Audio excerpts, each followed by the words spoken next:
خوبصورت بلغام صاحب، یہ عقل ہے جو ہاتھ پکڑ کے ہمیں وحی کی دہلیز تک لے جاتی ہے اور پھر یقین جو ہے وہ وحی ہی سے حاصل ہوتا ہے۔ یہ نقطہ بھی آپ نے واضح فرمایا۔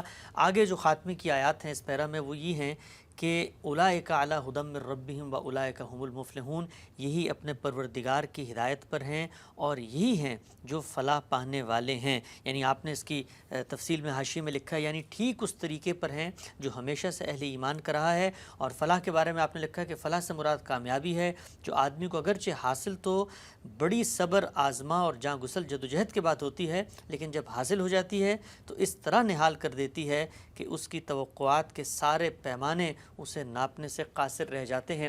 یہ بیان کیجئے گا، ہم عام طور پہ جب دین کا علم حاصل کرنے جاتے ہیں، پوچھتے ہیں دین کیا ہے، تو جو تصویر سامنے آتی ہے وہ یہ ہے کہ پورا کا پورا دین جیسے دنیا اورینٹڈ ہے، آپ کی فقہ ہے، آپ کے مباحث ہیں، آپ کو دنیا کو ٹھیک کرنا ہے، نظام لانا ہے، چیزیں لانی ہیں۔ قرآن مجید جہاں پہ شروع ہو رہا ہے اس میں جو جو باتیں کی وہ سب فرد سے متعلق ہیں۔ بندہ ہے جو ایمان بالغیب لاتا ہے، بندہ ہے جو نماز پڑھتا ہے، بندہ ہے جو خرچ کرتا ہے، بندہ ہے کہ جو کتابوں پر ایمان لاتا ہے، بندہ ہے جس کے دل میں آخرت کا یقین پیدا ہوتا ہے۔ تو پہلا تعارف دین کا جو قرآن کی سب سے ابتدائی سورہ میں ہوتا ہے وہ تو یہ کہ پورا کا پورا دین اور حقیقی کامیابی وہ تو آخرت اورینٹڈ ہے، لیکن ہمیں بالعموم اس سے الٹ تصویر نظر آتی ہے۔ کیا ایسا ہی ہے؟ اصل یہی بات ہے جس کو سامنے رکھ کر اللہ تعالیٰ نے اپنی ہدایت دی ہے۔ انسان مخاطب ہے، فرد مخاطب ہے۔ مجھے اللہ تعالیٰ نے ایک بندے کی حیثیت سے پیدا کیا ہے، لیکن میں فرد کی حیثیت سے تنہا نہیں ہوں۔ یعنی میرے ساتھ کچھ چیزیں لگی ہوئی ہیں۔ میں بیاہ کرتا ہوں، میں گھر بساتا ہوں، میری اولاد ہوتی ہے، میں کاروبار کرتا ہوں۔ اسی طرح سے میری ایک ضرورت ہے کہ میں ایک نظم اجتماعی پیدا کر لیتا ہوں۔ تو انسان کی حیثیت سے یہ مختلف چیزیں وجود پذیر ہوتی ہیں۔ تو جیسے جیسے میرے لیے یہ چیزیں وجود پذیر ہوتی ہیں، اللہ کے احکام بھی ان سے متعلق ہوتے چلے جاتے ہیں۔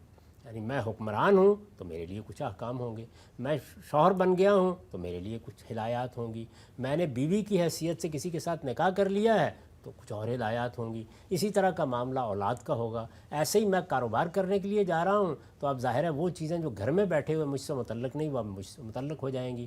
تو اس طرح سے فرد بحیثیت فرد مخاطب ہے، لیکن وہ اپنی تمام حیثیتوں میں مخاطب ہے۔ وہ جس جگہ بھی جائے گا، اس لیے اس کو آپ اگر چند لفظوں میں بیان کریں تو وہ یوں ہے کہ اس دین کا مقصد تزکیہ ہے۔ یعنی یہ مجھے اپنے آپ کو پاکیزہ بنانے کے لیے دیا گیا ہے انسان کی حیثیت سے، لیکن میری تمام حیثیتوں میں یہ مجھ سے پاکیزگی چاہتا ہے، میری انفرادی حیثیت میں بھی، اور اگر کسی جگہ میں اجتماع سے متعلق ہوتا ہوں تو میری اجتماعی حیثیت سے بھی۔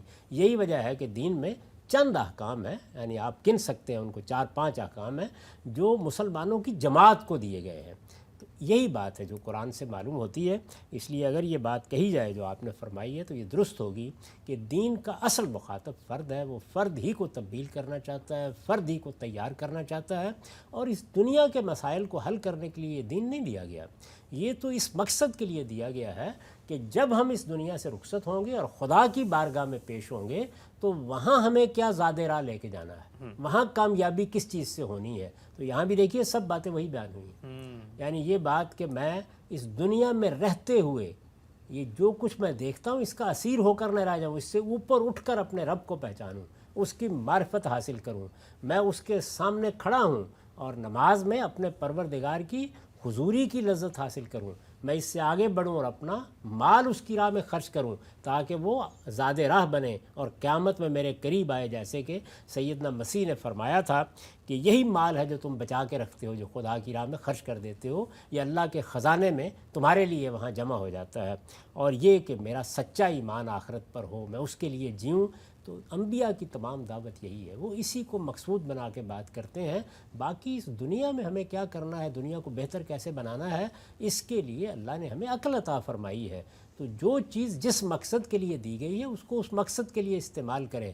دنیا کو بہتر کرنے کے لیے عقل دی گئی ہے، اس کو بھرپور طریقے سے استعمال کریں، نئے علم ایجاد کریں، نئے علوم کی مراجعت کریں، نئے علوم وجود میں آئیں گے تو ہمارے تمام معاملات کا احاطہ کریں گے، اور ہم نے اس دنیا کی زندگی میں جس امتحان میں ہمیں ڈالا کیا ہے کامیاب ہونا ہے، وہ کامیابی اپنے آپ کو پاکیزہ بنانے ہیں۔ یہ پاکیزگی کیسے حاصل ہوگی؟